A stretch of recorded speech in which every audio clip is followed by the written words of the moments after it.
Thank you for the introduction, Marcia. I'm Mitchell Anjou, and my colleague Kris will present after me. I'm going to give a brief background of the work that we're undertaking. Our leader, Professor Hugh Taylor, sends his regards and apologies as he was about to leave for Garma on Wednesday. He tested positive to COVID, and so he decided to stay at home.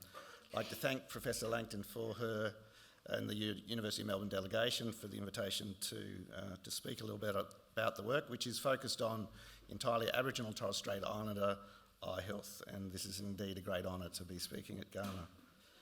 I'd like to acknowledge the traditional custodians of the lands where we're meeting today, the Yolngu people, and thank the Yolngu for their very generous and warm welcome to this beautiful country and a wonderful festival. I acknowledge the custodianship of the lands over the millennia and pay my respects to elders past, present and emerging. I'd also like to acknowledge all Aboriginal and Torres Strait Islander people attending this presentation and at Garma, and all who might identify as First Nations people.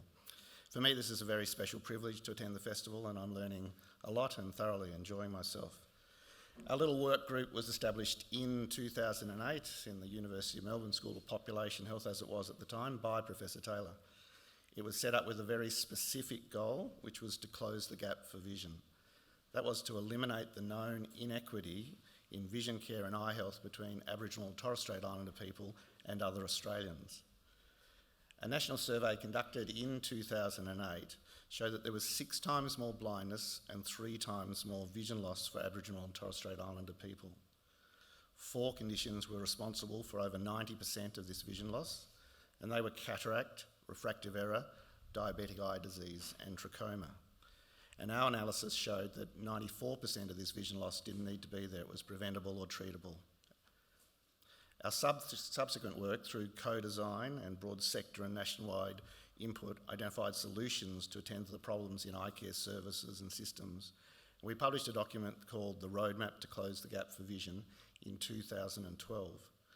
This laid out a plan that was sector endorsed and centred around community-controlled health services, an increase in service provision, improvement to coordination of services, and specifically the elimination of trachoma. Now, trachoma is an infectious eye disease that's characterised by repeated conjunctivitis-like infections in children, and this leads to blindness through corneal opacification in adults. There are currently about 40 countries throughout the world that still have endemic levels of trachoma, and Australia is the only developed country in the world to have trachoma. A significant part of our work has been to support communities through trachoma health promotion using Milpa the trachoma goanna, which you might see on my shirt here, and his message of clean faces and strong eyes. And in more recent years, our attention has been drawn to housing and the continuing need to make safe and functional bathrooms available in community. Pleasingly, and with credit to communities and the community-controlled sector, trachoma rates now hover around 4%, and in 2009 these were at 14%. This is a very positive achievement, and we're approaching the opportunity to apply for World Health Organisation certification of the elimination of trachoma in Australia within the next couple of years. Our work on the other conditions has been through systems reform and supporting the establishment across the country of regional stakeholder groups, just looking specifically at eyes. We currently can identify 64 regional networks covering the full landmass of Australia, and therefore have the potential to reach the whole of the Aboriginal and Torres Strait Islander population. At a jurisdictional level, we have state committees providing overview of the regional work. And for East Arnhem, we have a stakeholder group which is called Toppy House, which is the Top N Integrated Eye Health Services Committee, and Me Watch Health is a member or representatives participate in this group. The national outcomes for the work include now that the rates of blindness were reduced from 6 times in 2008 to 3 times in 2016. We are awaiting the outcome of another national survey, which has been delayed because of COVID. Cataract surgery for community has doubled to 2020, and waiting times, although still inequitable, have reduced, but surgery currently only meets about half of the population needs. Eye examinations have increased by over 30%, but still only meet 70% of community needs.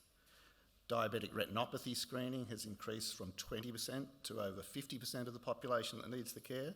Still some way from the 100% requirement and mainstream parity. And there remain challenges in diabetic eye care around treatment pathways. So we can proudly point to significant and multi-element systems change and improvement, but we still have a way to go to meet the Australian Government goal of ending avoidable blindness for Aboriginal and Torres Strait Islander communities by 2025. I'm going to finish by reporting an evaluation of the implementation of the roadmap that we completed at the end of the last year. The evaluation was to look at the approach we'd taken from 2012 with the roadmap to close the gap for vision and the role of our university group in supporting the work. We engaged 2 external consultancies with Aboriginal and Torres Strait Islander researchers to conduct the review. The methods included co-design with community, establishment of an Aboriginal and Torres Strait Islander reference group, a national survey, case studies, focus groups and key informant interviews. The outcomes in short included that the regional approach for systems reform in eye health had supported positive change, and there was a wish from community and from the eye care sector to continue this approach to improve the systems. Cultural safety in mainstream eye care services was still requiring improvement. There was need for a group, something like our group, Indigenous Eye Health, to continue to collect and share data and stories and evidence, including best practices. There was a need to increase investment in community workforce capacity building, in eye care and eye care coordination, and most critically, that Aboriginal Torres Strait Islander leadership was now fundamental and key to any further improvement in eye care services. So our internal responses to these findings, I think, are quite exciting. Our work group is now 40% Aboriginal and or Torres Strait Islander, with a goal of bettering that to get over 50%. Our advisory board has just recently been recast with a chair and a majority of Aboriginal Torres Strait Islander people. We are partnering internally to establish and be part of the Arnhem Centre, led by Professors Kath Chamberlain and Marcia Langton, and we are in the process of shifting power in our operations to Aboriginal and Torres Strait Islander leaders. So as invited by the Garma festival theme, we are looking ahead towards the future with Aboriginal and Torres Strait Islander eye health in Aboriginal and Torres Strait Islander hands. Thank you. I'll hand over to Kris now.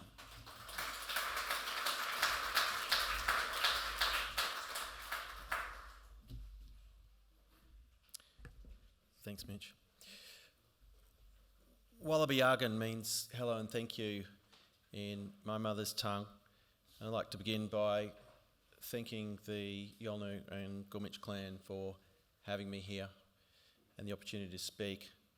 I'd also like to thank Professor Marcia Langton for inviting me to be a part of the delegation from the University of Melbourne to be here at Garma. It's in fact my first Garma, and as an Aboriginal person I've always been taught first to be quiet and listen, and so I feel, I have to admit, somewhat immodest being up here on stage presenting at the Garma Festival, given my background, so thank you for having me here.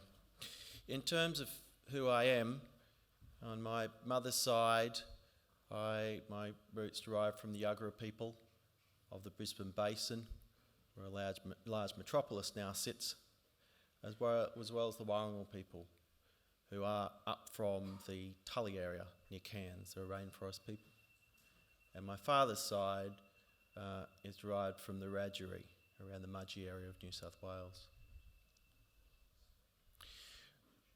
I think, and look, I always, again, find it difficult to introduce myself because of a learnt sense of modesty, but I have to begin by saying I stand on the shoulders of great people who have come before me, and it always astonishes me what hope and a good education can deliver, as well as a loving family within a cultural context, and I think it really draws together a lot of what we've heard over the last day or two. I was a young black kid who grew up in Holland Park in Brisbane. I was born in Canberra, but we moved back to Brisbane, where Mum's family is from, in the days of Joe Bjelke-Petersen. Not a great place to be as a young married child.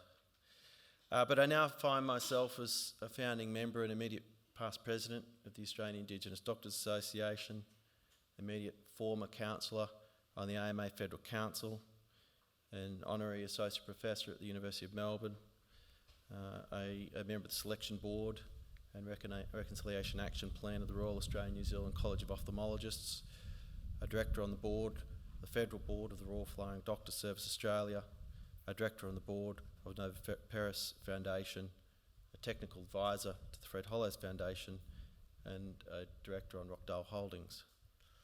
I don't sleep very much.